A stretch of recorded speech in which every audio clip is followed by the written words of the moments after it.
여러분 반갑습니다. 어서 오십시오. 지역 밀착형 시사 토크쇼 노정열의 시시각각입니다. 오늘도 우리 지역의 핫 이슈와 현안의 핵심을 풀어드리겠습니다. 오늘의 주제입니다. 21대 4.15 총선이 딱 한 달 앞으로 다가왔습니다.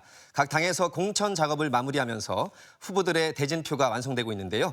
코로나19에 가려져서 후보들의 얼굴조차 알려지기 어려운 형편입니다. 하지만 이런 때일수록 대한민국의 미래를 책임질 좋은 후보를 골라내는 게 무엇보다 중요한 때입니다. 오늘 시시각각에서는 한 달을 앞둔 4.15 총선의 주요 이슈들을 살펴보고요. 충청권의 민심 동향을 전문가들과 함께 짚어봅니다. 노정열의 시시각각 지금 바로 출발합니다.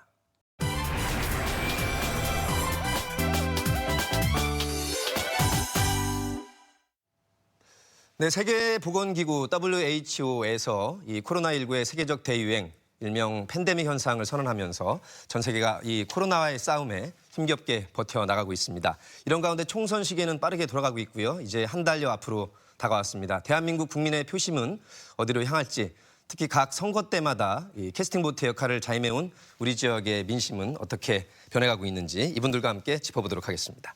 모건대학교 행정학과의 권선필 교수와 함께합니다. 네, 안녕하십니까. 어서 오십시오. 대전대학교 군사학과의 윤대엽 교수와 함께합니다. 네, 안녕하십니까. 반갑습니다. 대전 참여자치 시민연대 김영진 공동대표와 함께합니다. 네, 안녕하십니까. 반갑습니다.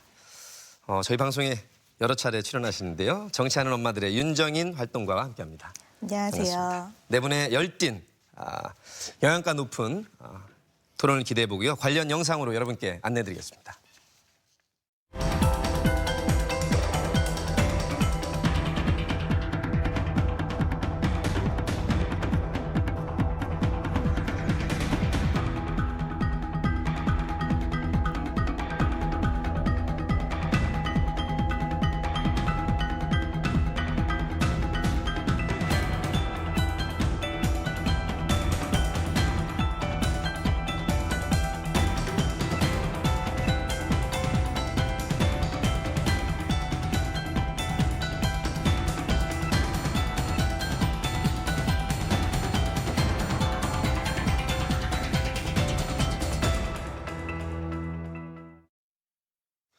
예, 예전 같으면 지금쯤 총선 분위기로 한껏 달아올랐을 텐데요. 코로나19의 여파로 총선 이슈가 밖으로 밀려난 느낌입니다. 그래도 가장 중요한 의미, 이번 2020 21대 4.15 총선의 의미가 무엇일지 네 분께 한번 여쭤보도록 하겠습니다. 먼저 윤정희 활동가님 어떻게 보시나요? 촛불 집회도 있었었고요. 미투 운동 있었었고 기후 위기에 대한 비상대책 행동 같은 그런 그동안 정치권에서 계속 외면되었던 당사자인 국민이 드디어 정치의 중심에 제대로 드러낸 이후에 이제 첫 총선이기 때문에 국민들의 목소리가 정말 정치에 반영이 될 수 있었는지 또 되었는지를 제대로 심판할 수 있는 그런 의미 있는 선거가 아닐까라는 생각을 하고 있습니다. 특히 또 이제 선거 연령이 또 변화가 되었기 때문에 좀 더 다양한 목소리가 국회 안으로 들어갈 수 있을 거라고 생각을 하고 있고요. 그런 점에서 여의도에 계신 분들께서 좀 많은 생각을 해보셔야 되지 않을까라는 생각을 하고 있습니다. 예, 윤대엽 교수님. 뭐 중요하지 않은 선거가 없었을 것입니다. 하지만 여러 가지 측면에서 21대 총선 여러 가지 중요한 의미를 부여할 수 있을 것 같습니다. 첫 번째 집권 여당 측면에서는 중간평가의 기회가 될 것 같습니다. 그러니까 탄핵 정국 이후에 치러진 선거, 그러니까 2017년 19대 대선, 2018년 7대 지방선거에서 집권 여당은 압도적인 우위를 점한 바 있었는데요. 뭐 여러 가지 정책과 관련된 논쟁들, 또 조국 장과 관련된 논란, 코로나 사태 이후에 또 집권 여당에 대한 정치적인 지지가 계속될지 관찰할 수 있는 중요한 기회가 될 것 같습니다. 두 번째는 정당 정치 측면입니다. 그러니까 20대 총선에서는 여소야대 구조뿐만 아니라 3당 체제가 형성되었던 아주 중요한 계기가 되었는데 과연 21대 총선에서도 3당 체제가 지속될 수 있을지 관찰하는 건 역시도 흥미로운 관전 포인트가 되겠고요. 아까 말씀하셨다시피 선거 제도 변화 이후에 치러지는 또 첫 번째 선거라는 점에서도 중요한 의미가 있습니다. 예. 연동형 비례대표가 어떻게 결론이 날지 또 선거 연령이 18세로 낮아지면서 젊은 층이 어떠한 투표 성향을 가지게 될지 선거에 중요한 영향을 미치게 될 요인이라고 생각이 됩니다. 예, 이어서 권선필 교수님의 견해를 여쭤보겠습니다. 예, 아무리 국회의원이라고 하는 건 국민의 의사를 대표하는 이런 기관을 뽑는 건데요. 저는 좀 다른 측면에서 미래를 선택하는 기회로 봤으면 좋겠다는 생각을 하고 있습니다. 우리가 어떤 미래로 가야 될지라고 하는 거를 우리 국민들이 다 같이 참여해서 심판의 측면보다는 이 측면에서 좀 이번 선거를 보면 좋지 않을까. 우리가 바라는 미래가 안정적인 미래인지 아니면 적응력을 더 높이는 미래인지 더 공평하게 잘 사는 사회를 선택하는 건지라고 하는 미래지향적인 관점에서 좀 우리가 생각해보고 선택하는 그런 기회가 됐으면 좋겠다 이런 생각을 좀 해봤습니다. 권 교수님 미래자가 여러 번 나왔는데 특정 정당 말씀은 아니신 거죠? 예, 그런 왜냐하면 오해를 미래자가 들어간 당이 꽤 있어서 예, 그 부분이 참 사실은 이번 아쉬운 부분인데요. 예. 미래 얘기는 하나도 안 하더라고요. 당장 발등에 이 코로나 여파가 워낙 강력하게 영향을 미치기 때문이기도 한 것 같습니다. 이어서 아마 우리 윤 활동가님과 더불어 최다 출연자이신 우리 김영진 대표님 어떻게 보시나요? 그러니까 소위 이제 코로나19로 인해서 세상이 멈춰버린 것 같다라는 이야기를 많이 하시는데요. 저는 이번 총선에서 정치도 같이 멈춰버린 건 아닌가라는 이런 좀 고민이 드는 것 같습니다. 그러니까 지금의 시기에 모두가 절망스러운 이런 시기에 정치가 갈등과 혐오를 조장하는 정치를 할 것인지 시민들의 희망을 이야기하는 정치를 할 것인지 이런 분기점에 있는 거라고 저는 보여지고요. 그런 의미에서 당의 그 이름이 아니라 진짜 대한민국이 미래로 가는 것이냐 아니면 과거에 머물러 있을 것이냐를 가르는 이런 선거가 될 것 같습니다. 예, 네 분이 이번 4.15 총선의 의미를 각각 이렇게 포인트를 잡아서 짚어주셨습니다. 아무튼 바뀐 제도에서 치러지는 첫 선거라는 의미 또 네 분께서 말씀해 주신 국민이 어떤 식의 심판에 그게 여든 야든 그 민심이 갈라질 그런 중요한 시점이 한 달 앞으로 다가왔습니다. 일단 4.15 당일날 치러지는 본선에 들어가기 전에 예선이 아주 치열합니다. 각 당의 일명 공천 작업들이 거의 마무리가 돼가고 있고 뭐 역대 선거 때마다 이 예선전에서 치러지는 공천에서 아마 갈등이 없었던 적은 없는 것 같고 예, 어쩔 수 없는 부분이기도 한 것 같습니다. 이번 4.15를 앞둔 공천의 특징 어떻게 볼 수 있을지 이번에는 교수님들께 먼저 여쭤보도록 하겠습니다. 뭐 공천과 관련된 잡음은 근본적으로는 이 하향식 공천이라고 하는 한국이 가지고 있는 특수한 제도에서 발생되는 원칙적인 문제라고 할 수가 있겠습니다.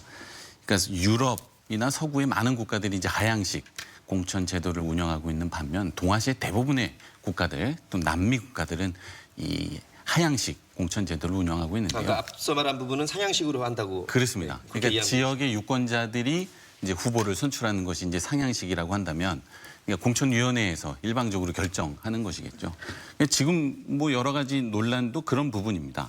그러니까 대전 중구 이제 오늘 아침에 이제 결정이 되는데요. 대덕구, 천안 갑을, 그다음에 세종 갑을과 관련된 여러 가지 쟁점들은 지역에서 여러 가지 선거 준비를 해왔던 후보자와 또 공천위원회에서 결정된 후보자 간의 여러 가지 예.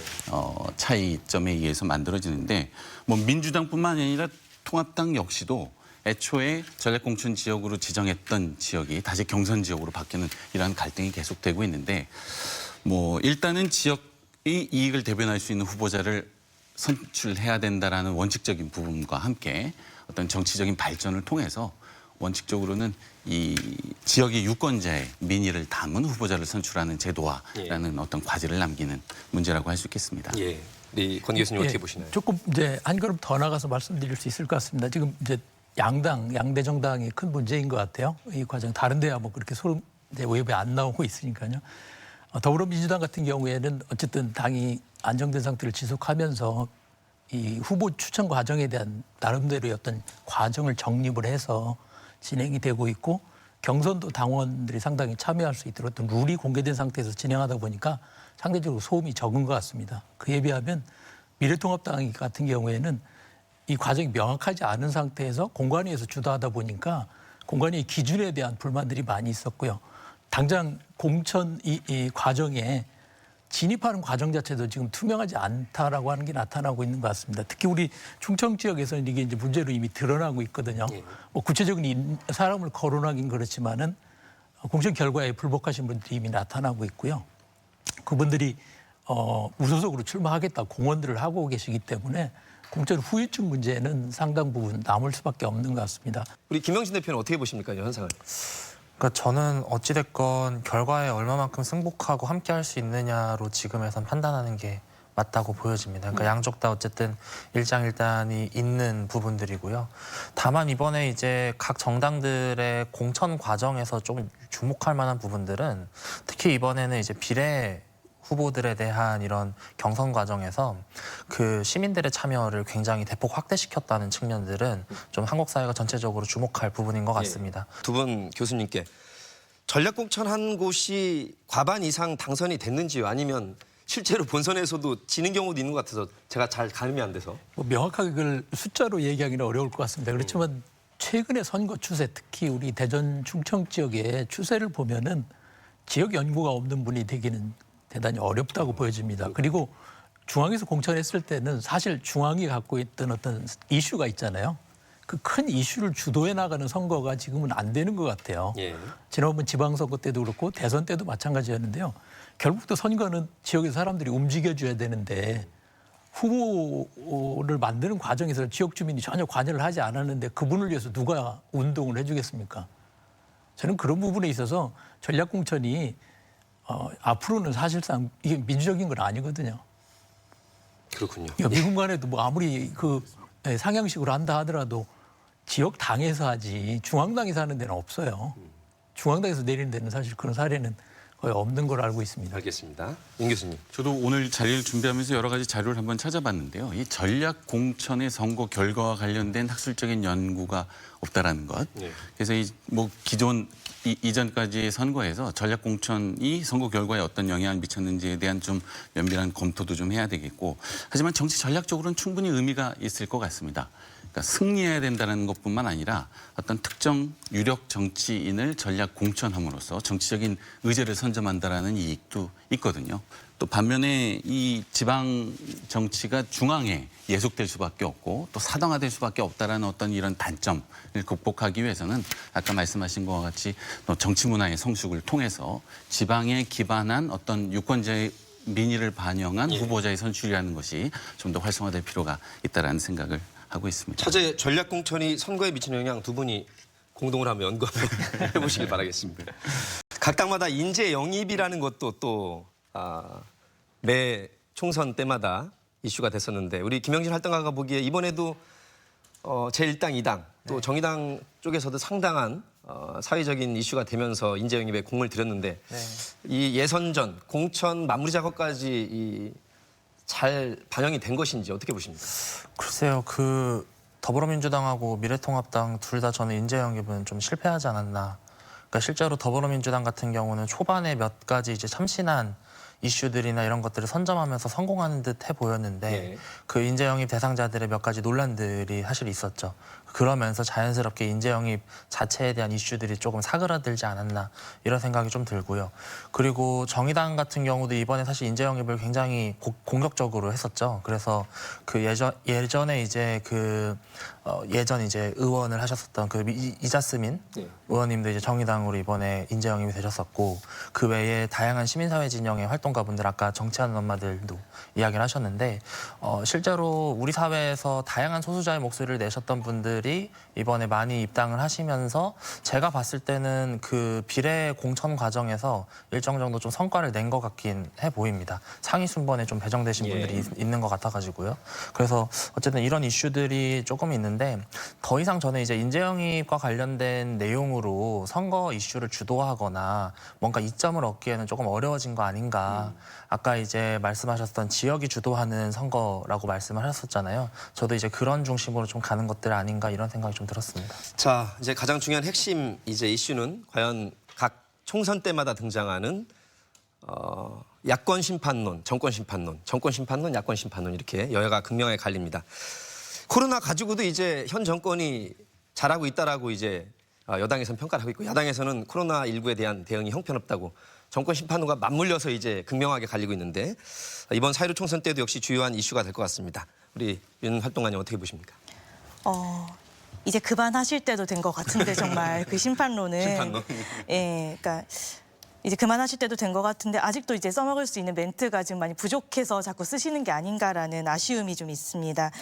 사실 유권자들 입장에서는 그동안 국민들의 다양한 시민 활동에 이제 참여를 했던 만큼 그 의제들에 대해서 정치가 어떤 반응을 보일지를 더 궁금해하고 있는 판국인데 자꾸 서로가 서로를 심판을 하시겠다고 얘기를 하시니까요. 이제 좀 유권자들이 정치적인 거나 아무튼 유권자들의 생각이 크는 만큼 정치도 같이 커졌으면 좋겠는데 아직 그분들께서 좀 너무 오래전 세월에서 좀 헤어나오지 못하고 계신 게 아닌가라는 아쉬움이 좀 있죠. 이제 특히나 이번 코로나19 같은 경우에는 저는 이제 과학자 입장에서 봤을 때 사실 질병관리본부에서 굉장히 케어를 잘 하고 있다라고 보는 입장입니다.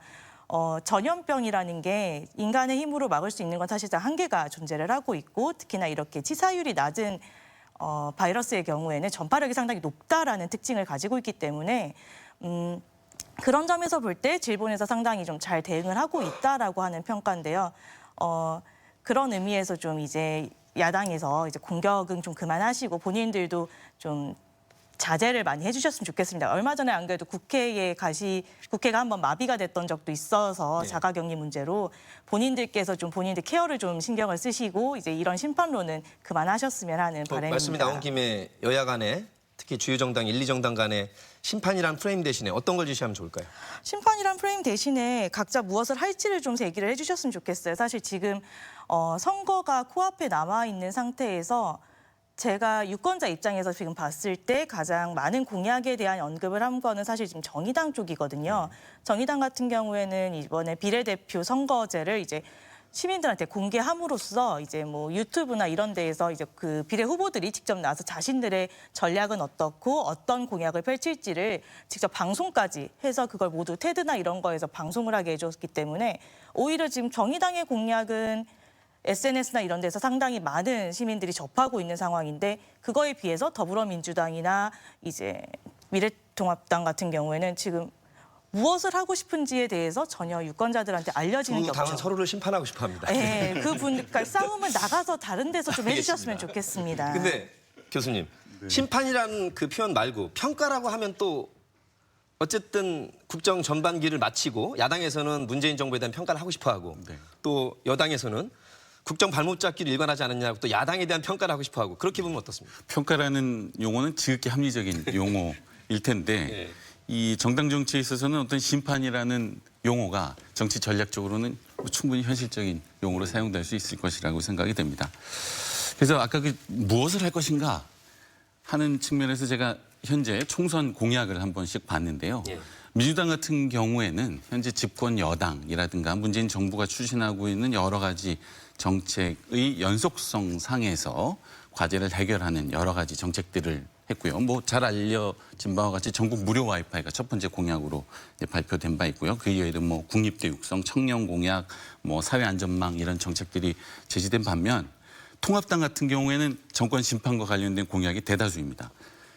반려동물 공약, 여성 안전, 어르신 7대 공약, 뭐 노인복지와 관련된 공약 이외에는 모두 다 문재인 정부를 비판하는, 반대하는. 기존에 이어진 정책을 비판하는 반대로 하겠다는 뭐, 공수처법 폐지, 수정하겠다. 탈원전 폐기, 주택 규제 완화, 뭐 그 자사고 폐지 정책 뭐 폐기라든가 이런 반대급부의 정책을 제시하고 있는데 뭐 정치 전략적인 측면에서 이해할 필요가 있을 것 같습니다.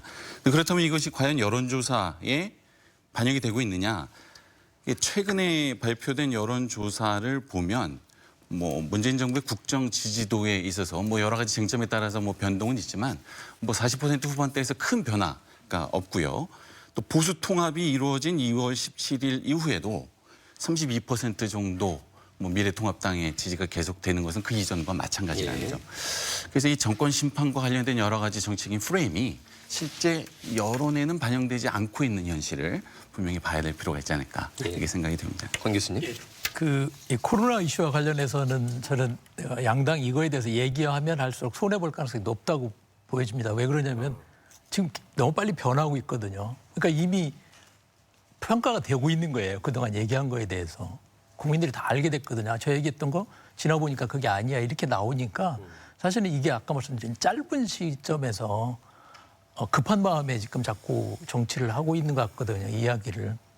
그러다 보니까 자꾸 실수를 하는 현상들이 나타난다고 보여집니다. 오히려 길게 봐야 되는데 길게 보는 얘기들이 안 나오는 거예요. 말씀하셨지만 지금 공약 얘기한 것들 다 지방선거에 지난번 나왔던 겁니다. 전부 다. 새로운 게 없어요. 각 당이 아무런 준비를 안 하고 있는 것 같아요. 미래에 대해서. 계속 말씀드리지만 그 특정 당을 얘기하는 게 아닙니다. 제가 안 여쭤봤습니다. 제가 안 여쭤봤어요. 전체가 미래 얘기가 없이 공약 얘기하시는 거 지금 말씀하신 이 공약들을 심판 얘기도 마찬가지잖아요. 전부 과거지향적인 거 공약이 지난번 대선 이후에 사실은 새로운 공약이 하나도 없는 것 같습니다. 알겠습니다. 이렇게 지금 상황이 이상하게 돌아간다고 저는 생각이 되거든요. 시민사회단체에서 새로운 대안, 정책 개발 이쪽 많이 강조하셨는데 막상 현실 정치판에서는 이제 수싸움, 기싸움으로 가다 보니 그런 프레임으로 자꾸 또 돌아오는 것 같습니다. 어떻습니까? 기본적으로 그 1당과 2당이 이제 적대적 공생관계 적대적 공생관계. 네, 적대적 공생관계이기 때문에 이런 프레임은 이제 거대 양당 체제가 지속되는 한 계속해서 될 것 같고요. 한 가지 좀 분명히 해야 되는 것은 정권 심판이냐 야당 심판이냐라고 했을 때 이 야당은 정확하게 얘기하면 미래통합당, 정확하게 또 얘기하면은 탄핵 심판과 관련된 이야기이겠죠. 그래서 그런 부분들은 어느 정도 좀 정확하게 이야기를 하면서 가는 게 맞는 것 같고요. 기본적으로 총선이라고, 그러니까 국회의원을 뽑는 총선이기 때문에 국회가 기본적으로 행정부를 견제하는 입장이잖아요. 그래서 저는 이제 정부를 견제한다, 그 정부에 대한 견제를 강화해야 되는 시기냐, 아니면 견제에 대한 것을 조금 낮추고 정부에게 조금 더 힘을 실어줘야 되는 시기냐, 이런 식으로 저희는 평가를 하는 게 맞지. 엄청나게 대단한 잘못을 한 게 아닌데 심판을 얘기하고 탄핵을 얘기하고 점점 더 극대화되는 이런 혐오적 표현들이 저는 너무 난무하고 있다라고 보여집니다. 그래서 실제로 저는 언론 같은 경우에도 심판, 탄핵 이런 것을 이야기하는 것이 아니라 정부에 대해서 더 견제해야 됩니까? 아니면 조금 더 힘을 실어줘야 됩니까? 이런 식으로 우리가 쓰는 언어 자체를 조금 더 완화시켜가는 것들이 필요하다고 보여집니다. 이게 사람이 언어에 의해서 지배되는 것이 굉장히 많기 때문에 이런 표현들이 자꾸 혐오 표현이 가득해지면은 사고 자체도 굉장히 갈등주의적 사고가 될 가능성들이 높거든요. 그래서 저는 우리가 실제로 언론에서도 마찬가지인데 이런 표현들을 어떻게 바꿔갈 것인가, 어떻게 포용적으로 해갈 것인가, 이런 부분이 관건이라고 보여지고요. 그리고 실제로 저는 일부 정당들에서 우리 사회 전체 공동체의 위기를 마치 선거에선 기회인 것처럼 악용하시는 정당들이 있는데 이런 부분들에야말로 진짜 심판해야 되는 거라고 저는 생각을 합니다. 그래서 어쨌든 우리 사회가 공동체의 위기를 어떻게 슬기롭게 극복할 것인가, 이런 이슈로 빨리 정책들을 개발하시고 시민사회에서도 그런 비슷한 노력들을 같이 해야 될 것 같습니다. 일요일 아침에 각 당의 관계자분들이 네 분의 말씀을 정말 잘 귀담아 주시길 바라겠습니다. 사실 저희가 이렇게 용어를 쓴 것도 워낙 기존 언론에 나와 있는 것들을 정리하다 보니까 제가 여쭤본 거고, 저도 지금부터 심판이라는 말 대신에 여당 쪽에서 주장하는 연속성과 안정성, 또 야당에서 주장하는 견제와 비판, 이런 식으로 제가 말씀을 드리도록 하겠습니다. 차제 보수 재편이 아주 크게 이루어졌고 현재 미래통합당이라는 이름으로, 또 한편으로는 미래한국당으로 다음 이슈에서 다루겠지만 이렇게 보수들이 대결집하는 양상입니다. 총선에서 어떤 역할을 할 것으로 예상 혹은 기대하시는지요, 우리 윤활동가님? 실망스럽기 그지없고요. 이건 결국엔 도로 새누리당이냐 이제 도로 한국당이냐 뭐 이런 얘기긴 한데 안타깝죠. 이제 기득권 세력분들께서 이제 지난 탄핵 때 뭐 자신들의 뭐 잘못을 인정하고 뭐 반성하겠다라고 이야기는 하셨지만 사실 반성은 1도 하지 않으셨다라는 얘기밖에 되지 않고요.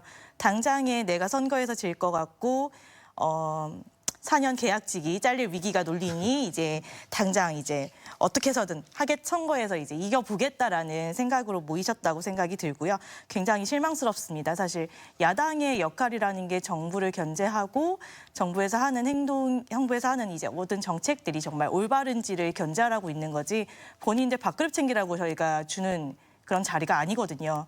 이런 부분들에 대해서 좀 생각을 하셔야 되는 게 아닌가 싶습니다. 그 결과는 어떻게 나타날 것으로 일단 뭐 막상 한 달 동안에 여러 가지 변수가 있겠지만 어쨌든 살라고 모인 것은 분명한 것 같습니다. 보수 입장에서는. 아주 중대한 결정이었을 것이라고 생각이 되고요. 올해 초만 하더라도 보수 통합에 대해서는 상당히 부정적인 의견이 많았는데 아주 전격적인 결정이었습니다. 4분 5열 이상으로 가장 그렇습니다. 많이 갈라졌었는데 이제 모였습니다.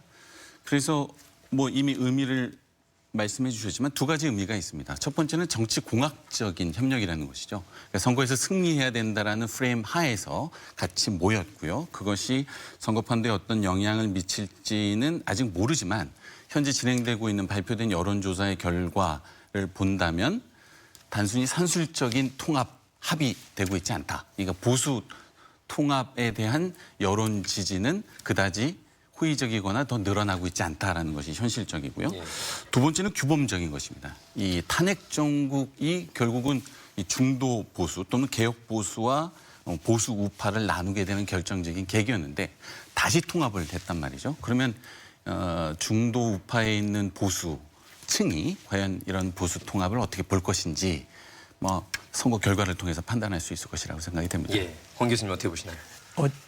말은 보수 통합했지만 실제 물리적으로도 아직 통합이 안 된 것 같거든요. 예를 들면 우리공화당 여전히 남아있고 국민의당도 그냥 있고 또 앞에 말씀드렸던 것처럼 무소속 출마하시는 분들이 다수 바로 직전에 대통령 후보까지 무소속 출마하겠다고 선언한 상황이기 때문에 사실상 물리적 통합도 안 된 것이 현실인 것 같습니다. 객관적인 얘기를 하는 겁니다. 그 지붕 안에는 들어갔지만 아직도 화학적 아니죠. 결합이 안 된 건가요? 아니죠. 지금 무소속 출마하겠다는 얘기는 탈당하겠다는 얘기잖아요. 예를 들면 홍준표 전 대표. 예. 물리적 통합을 못 하고 있다는 얘기죠. 더군다나 이제 국민의당이나 우리공화당 같은 경우도 심지어는 옥중 편제가 나왔는데도 불구하고 통합을 안 하고 있는 걸 보면은 물리적 결합도 안 돼 있는 상태입니다. 현재 남은 시간이 한 달밖에 안 남았는데 이게 가능할지. 그래서 사실상 저는 지금까지 경과로 보면은 오히려 이렇게 접근하지 않는 게 옳았다라고 생각할 정도입니다. 이 과정을 보면은 차라리 그냥 남겨두고서 각자 하고 나서 나중에 합치는 방식으로 하자라고 해서 다당자 형태로 차라리 접근을 했으면은 보수 쪽이 어떤 영향력을 확대할 계기가 됐을 것 같은데 말씀하신 이제 정치 공학적으로 접근을 하다 보니까 오히려 효과를 못 내고 있는 것이 아닌가 그런 생각을 하고 있고 특히 이 부분이 충청권에서는 지금 공천 후유증으로 확실히 충남권에서 나타나고 있습니다. 예.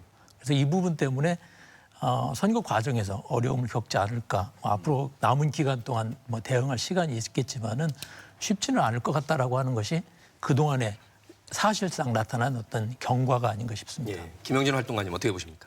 저도 비슷한 의견이긴 한데요. 그러니까 어쨌든 이 선거에 대한 불안감이 얼마나 큰지를 저는 이제 그 박근혜 전 대통령의 옥중 편지에서 드러났다고 보여집니다.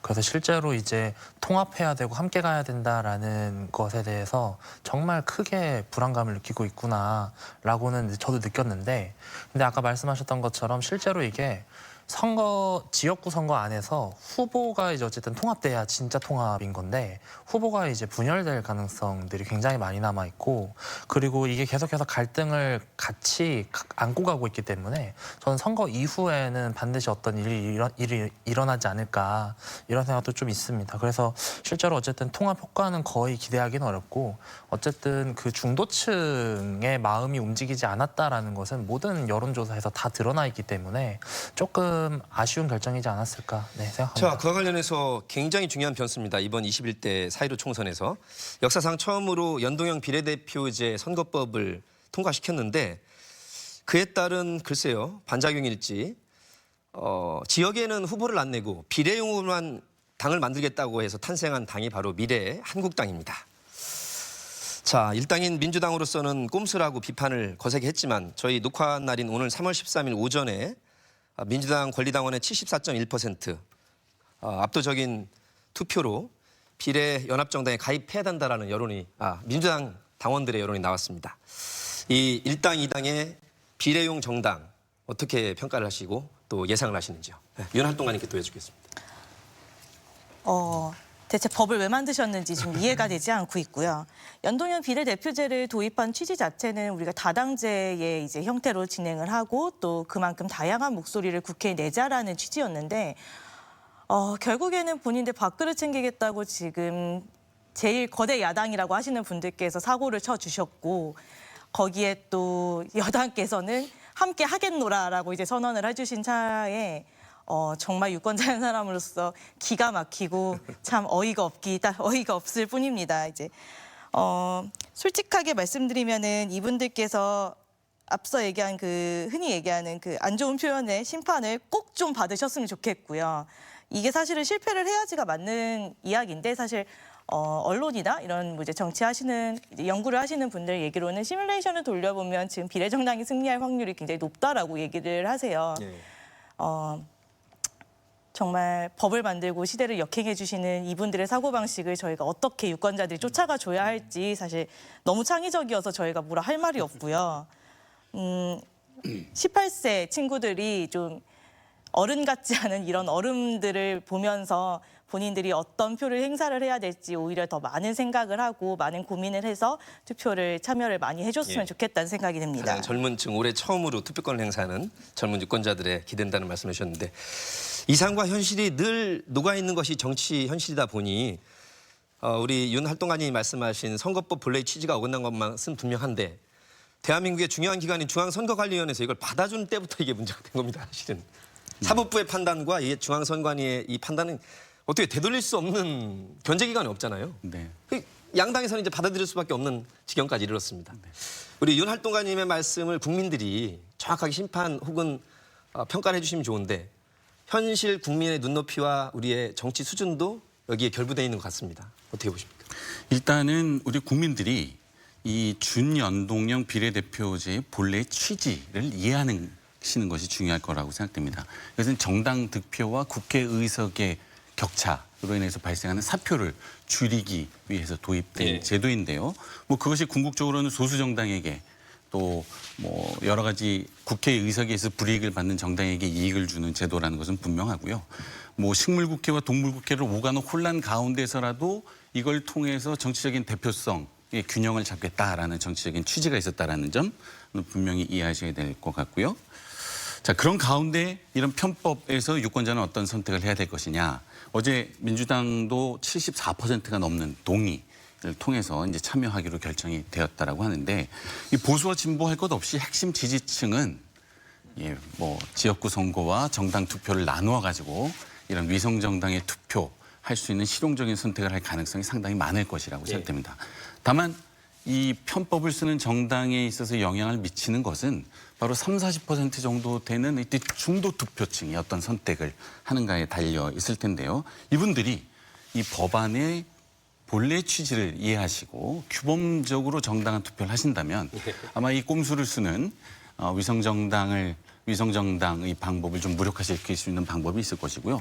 그다음에 아직 공표하지는 않았는데 어제 언론 보도를 보니까 이 선관위에서 비례 후보를 추천하지 않은 정당 같은 경우에는 TV 토론에 참여할 수 없다라는 유권 해석을 했다고 합니다. 예. 그래서 절차적으로 막지는 못했지만 그런 불이익을 통해서 이 적극 투표층이 이 투표를 두 군데 나눠서 해야 한다는 것이 무력화되면 예. 어느 정도 어떤 위성 정당의 효과도 줄어들 수 있지 않을까 생각을 하고 있습니다. 우리 윤 교수님은 규범적이라는 말씀을 많이 강조해 주셨고요. 저는 우리 이윤 활동가님 말씀에 공감하는데 최근 지난 한 10여 년 가까이는 사실 우리 유권자 수준이 정치인보다 훨씬 수준이 높다라고 하는 걸 계속 저는 확인을 개인적으로 하고 있습니다. 투표율이 낮은데도 다 이유가 있는 거예요. 그래서 아쉽게도 이 시간이 그동안 없었는데 이번에는 시간이 상당히 충분히 있었습니다. 이 논의 과정이 시작됐던 작년 말부터 시작해서 왜 이 논의가 나왔는지도 충분히 이해하고 있고 지금 이렇게 결정하는 과정도 다 지켜보시고 있거든요.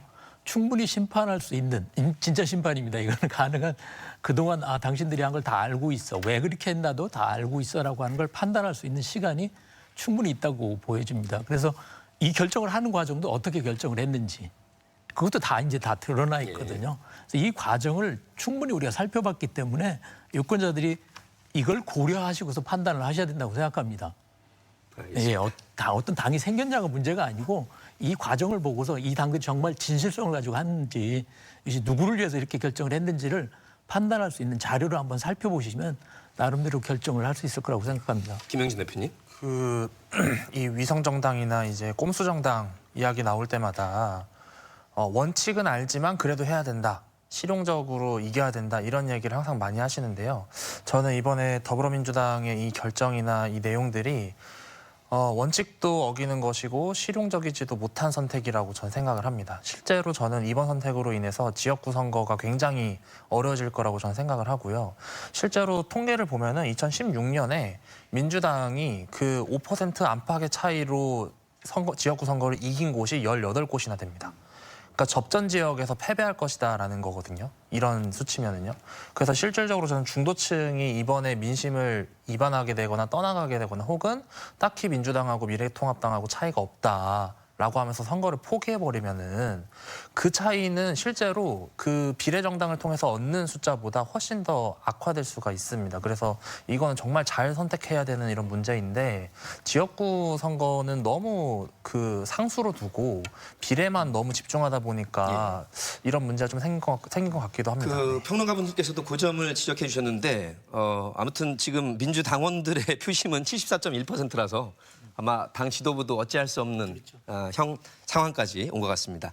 자, 21대 4.15 총선을 판도를 가를 이슈, 뭐 선거라는 것이 이슈, 인물, 구도 이렇게 뭐 세 가지 변수로 주로 이렇게 총 결과로 나타난다고 하는데 코로나19가 워낙 큰 여파를 4월 달까지도 갈 수가 있어서 3월 달 내에 해결이 된다 할지라도 이 코로나19를 넘어서는 혹은 그거에 반영되는 각 당의 총선 이슈 어떤 것들이 중도파와 무당파를 가져올 수 있을지 좀 짚어주시기 바라겠습니다. 두 분 교수님께 먼저 듣겠습니다. 이 선거 쟁점이야말로 이 선거 결과에 영향을 미치는 가장 중요한 문제라고 할 수 있겠는데요. 탄핵 정국 이후에 치러졌던 두 번의 선거와는 다르게 21대 총선은 여당과 야당의 극렬한 갈등 가운데 뭐 특별히 그러니까 유권자가 자신의 투표 행위로 인해서 어떤 정치에 영향을 미칠 것이라고 하는 효력감을 느낄 수 있는 이슈는 그렇게 많지 않지 않은가 생각이 됩니다. 그래서 역으로 저는 이 결정적인 변수로 이 새롭게 진입한 20대의 적극 투표에 따라서 이게 투표율의 변화가 결국 선거에 영향을 미치게 되지 않을까 그렇게 생각됩니다. 2017년 19대 대선의 투표율이 77%가 넘었고요. 7대 지방선거가 60%였습니다. 2016년 20대 총선의 투표율은 58%밖에 안 됐거든요. 상당히 높아졌었군요. 지난 두 번의 큰 선거가. 그렇습니다. 그거는 이 탄핵이라고 하는 정치적인 쟁점이 이 투표율을 높이는 효과가 났는데 최근에 조사된 바에 따르면은 30대의 77%, 그다음에 40대 이상이 80% 투표 의사를 가지고 있는 반면 20대의 투표 의사는 55%밖에 되지 않습니다. 그래서 20대 또 18세 그러니까 선거 연령이 낮아졌는데요. 이런 사람들이 선거에 참여할 수 있는 정치적인 의제를 발굴하고 또 실제 투표에 참여하느냐의 여부가 아마도 이번 선거를 나눌 가장 중요한 변수가 되지 않을까 생각을 하고 있습니다. 투표율과 또 젊은 유권자들에 대한 정책이 중요하다 이런 말씀이셨고요. 그저께 영국의 인디펜던트 신문에 난 기사 제목이 뭐였냐면 코로나 바이러스가 사람을 죽이는 것보다 경제를 죽이는 게 파산한 사람을 더 많이 낼 거다 이 얘기가 나왔거든요. 그래서 저는 이 재난 기본소득처럼 코로나로 인해서 이 경제나 사회를 어떻게 복구할 건가라고 하는 것이 큰 이슈가 될 것 같고요. 말씀드렸던 재난 기본소득은 이미 이슈로 던져졌기 때문에 이게 아마 전에 저희가 그 무상급식 문제가 어떤 큰 이슈가 됐던 것처럼 이번에도 상당히 큰 이슈가 될 가능성이 저는 높다고 봅니다. 이게 왜 그러냐면 당장 구체적인 효과를 내려고 지금 의도를 하고 있거든요. 5월 안에 어떤 식으로 해보자 이렇게 얘기를 하고 있어서 이것이 한 가지 아마 중요한 선거 이슈가 될 가능성이 높고 이미 떠오르고 있는 거라고 생각합니다. 저는. 여권에서는 이제 각 지자체장과 정부 입장이 좀 다릅니다만 청와대 입장이 다릅니다만 취지는 이해하고 재난기본소득 그 방향은 인정하는 쪽이고요. 야권에서는 그보다는 감세 쪽과 규제 완화 쪽으로 물론 다른 형식의 소득 보전 방안은 제시하고 있습니다만. 근데 이미 그 여권 후보들이 10분이나 같이 참여를 하기 시작했기 때문에 이 이슈는 말씀드린 당장 효과를 낼 수 있는 거라요. 현금 살포라는 말을 해도 뭐 효과를 체감할 수 있는 것이 있기 때문에 상당히 휘발성이 있는 그런 이슈라고 생각하고요.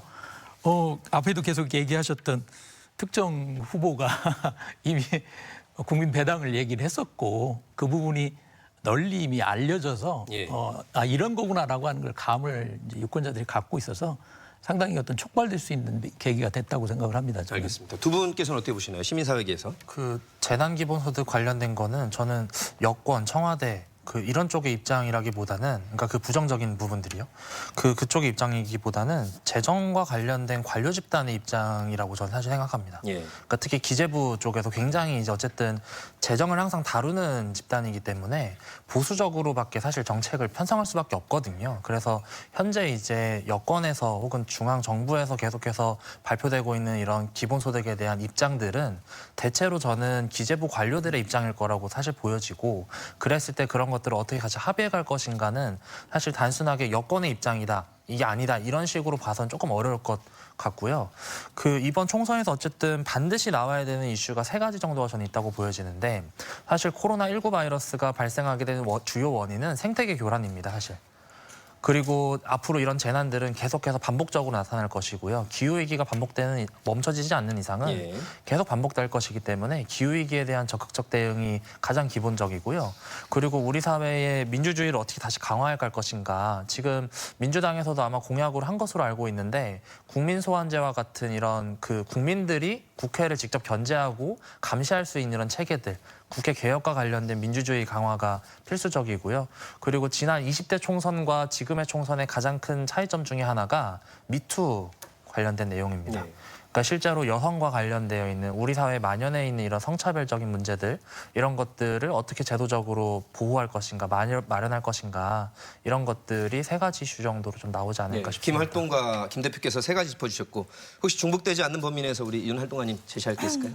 저는 재난 기본소득보다는 이번 재난 사태를 보면서 굉장히 실망스러웠던 점은 이런 재난 상황에 대해서 국가가 노력은 최선을 다해서 하고 계시지만 실제로 뭐 이제 마스크 같은 경우만 해도 사실 마스크를 생산할 수 있는 분량은 어차피 한계가 있었고 국가에서는 사실 이런 재난 사태를 대비해서 마스크의 비축량을 국가 자체에 대해서 좀 많이 확보를 하고 있었어야지가 맞다고 생각을 합니다. 그렇지 못한 상황이 되었을 때 마스크를 지금 마스크 사재기를 막는다라는 취지로 지금 마스크 오브제라는 지금 정말 희대의 정책을 이제 내놓으셨는데 실제로 마스크 오브제를 해서 제가 물건을 사보려고 해보니까 아침 10시에 약국에 갔더니 제가 대기번호 84번이더라고요. 그러니까 현실적으로 사람들이 직접 마스크를 구매하는 게 어려운 상황에서 마스크 오브제는 지금 의미가 없고 사실은 국가에서 어느 정도 양을 확보한 후에 정말 마스크를 사러 나갈 수 없는 분들 그리고 또 이제 소아암 환자들이라든지 이런 친구들에게 일괄적으로 그분들을 위한 마스크만큼은 확보를 해서 구비를 해서 줬어야지가 맞다고 생각을 합니다. 이런 재난 상황에서도 사실 국민들이 직접 마스크를 개수 제한대로 구매를 하라고 얘기를 하는 거는 좀 말이 안 되는 것 같고요.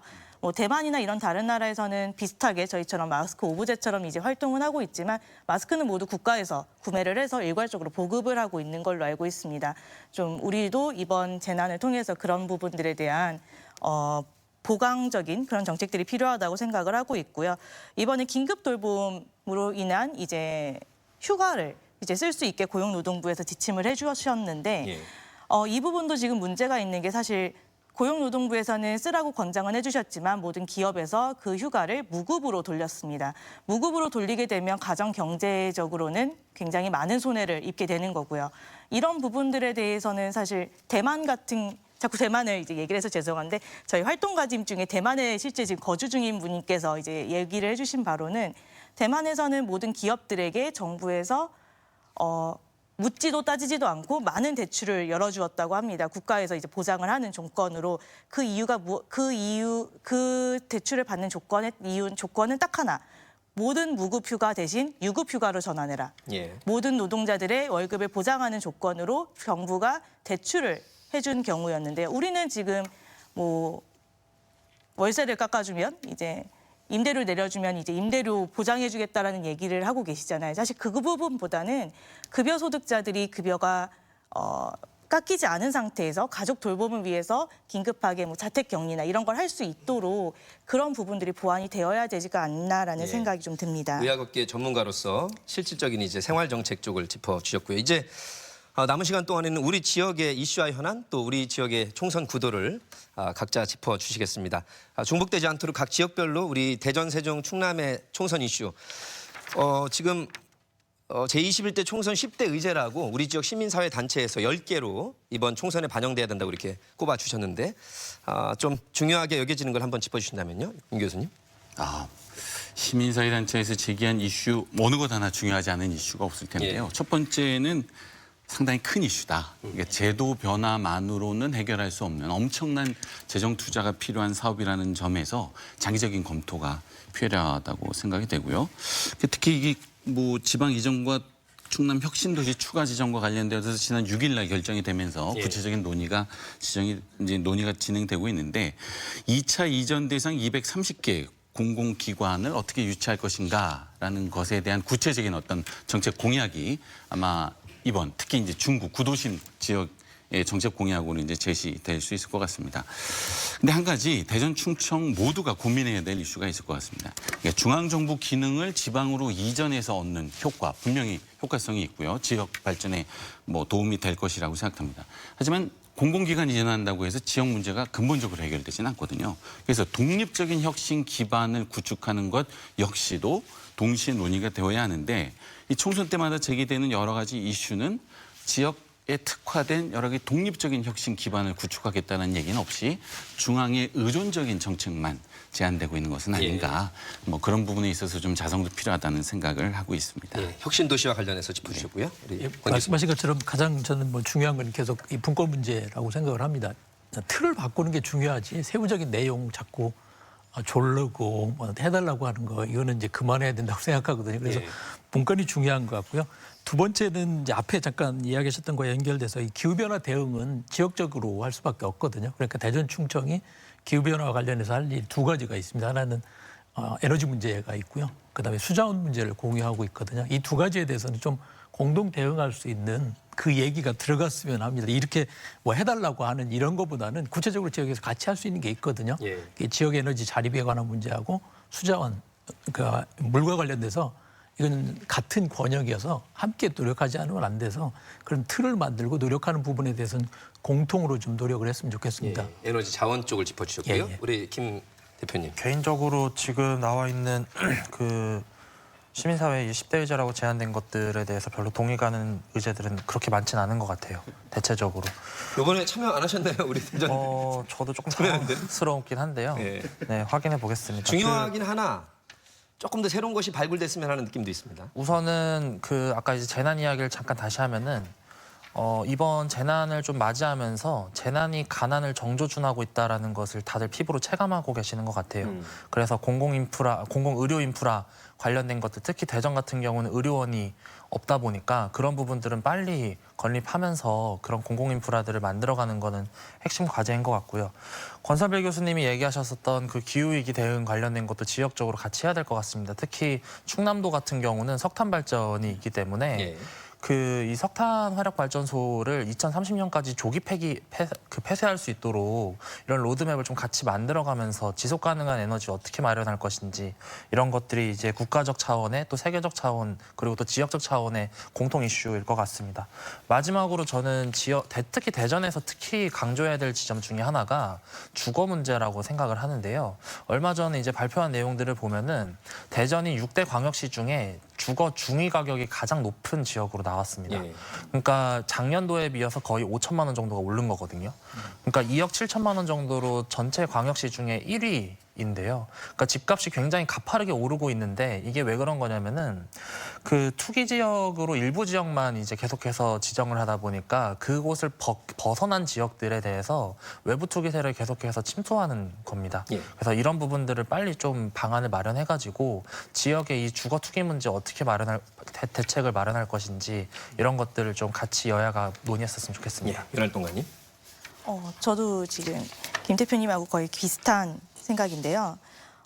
일단은 세종 같은 경우에는 부동산 투기 지역이라는 게 굉장히 확실시된 게 상가 공실 문제가 굉장히 심각합니다. 사실상 그 주거의 기능만 존재를 할 뿐 이제 도시 자체가 소비가 되고 또 이제 그 소비된 이제 돈을 벌고 또 그게 소비가 되고 이런 것들이 전혀 이루어지지 않는다라는 반증인데 여태까지 정부에서 이제 저희 세종시에서 이제 이런 상가 공실 문제를 어떻게 해결할 것이냐라는 질문에는 아까 윤 교수님 말씀하신 대로 중앙에 있는 정부 부처를 열심히 이제 빈 상가에 넣어주는 방식으로만 지금 진행이 되고 있어서 사실 이거는 해답이 아니죠. 어떻게든 이제 지역 내에 경제 활동이 이루어질 수 있도록 도와야 되는 부분들이 지금 세종시 같은 경우는 가장 큰 문제라고 생각을 하고 있습니다. 네 분의 이런 의견들이 강약을 좀 둬서 10개 안에 반영되거나 혹은 21대 총선이니까 21개쯤으로 다시 확대돼야 된다는 생각을 아직 시간이 있기 때문에요. 자, 다 중요합니다만 우리 충청권에 눈여겨볼 주목이 되는 선거구를 짚어보겠습니다.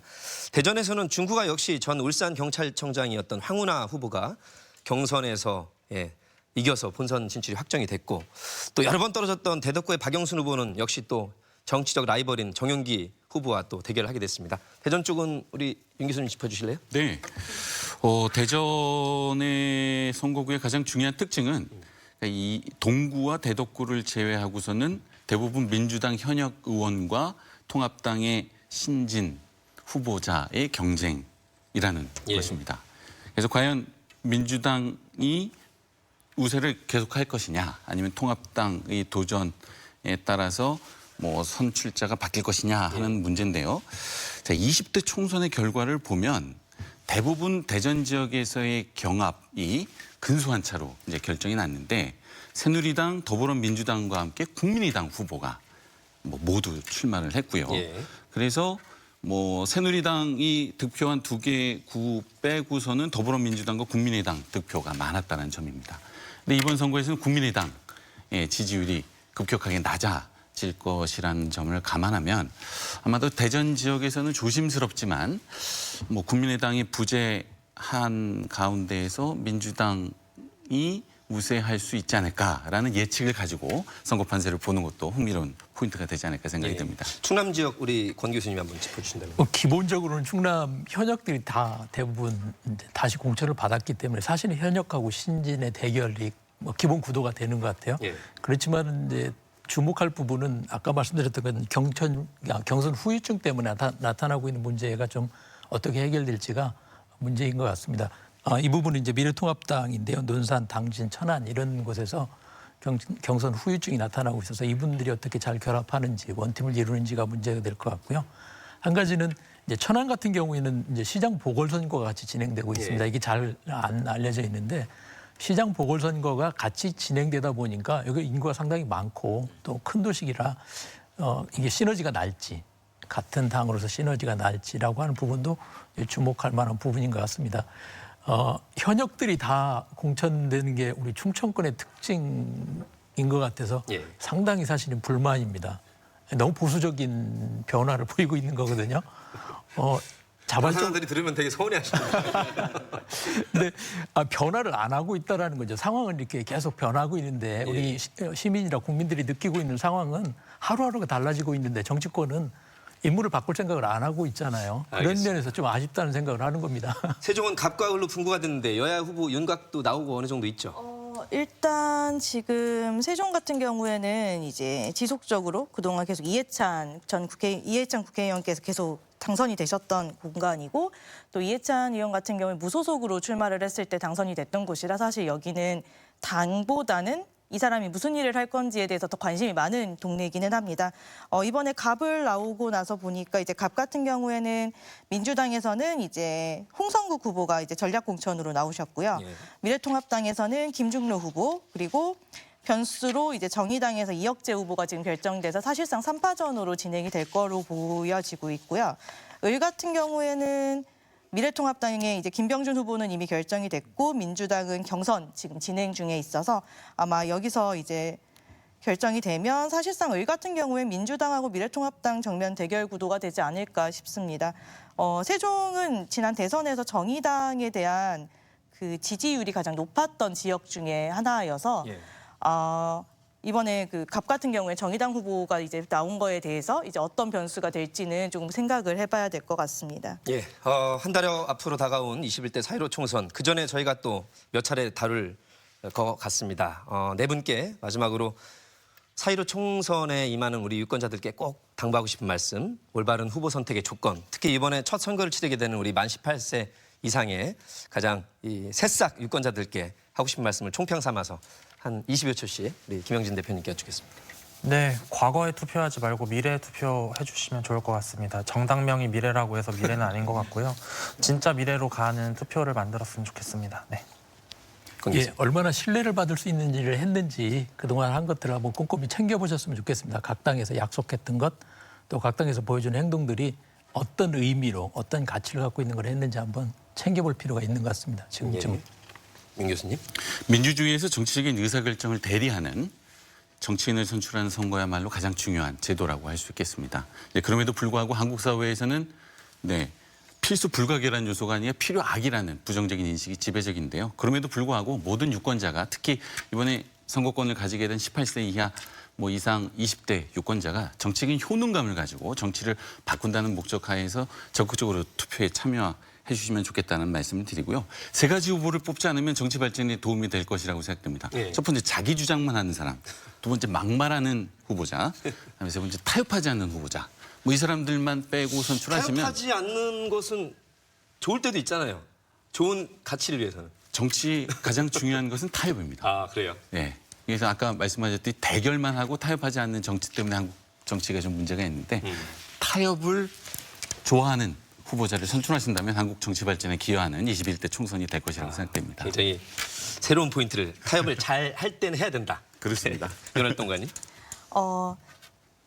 이번에 이제 새롭게 이제 선거권을 가지게 된 이제 만 18세 친구들 그리고 이제 20대 분들이 한 가지 이제 생각을 해주셨으면 좋겠는 게 이미 저희 어른들은 탄핵 정국을 통해서 이미 한번 당을 보고 뽑았을 때 무슨 사태가 벌어질 수 있는지를 이제 경험을 해봤고 절대로 저희 같은 어른들이 되지 않도록 조금 더 현명하게 후보들의 공약을 좀 살펴본 다음에 본인들의 소중한 한 표를 행사를 해주었으면 좋겠습니다. 예. 코로나19 여파가 여전한 가운데 정말 정치권도 이 위기를 일단 극복하고요. 국민들께 좋은 정책과 대안을 우리 네 분의 말씀 또 각 유권자들의 민심을 잘 겸허히 받아들이는 시간 아직 한 달 남았습니다. 잘 반영해 주시기를 바라겠습니다. 4월 달 민주주의의 꽃이라는 선거가 활짝 꽃피우길 바라면서 오늘 노정열의 시각각은 여기서 마무리 짓겠습니다. 함께해 주신 여러분 고맙습니다.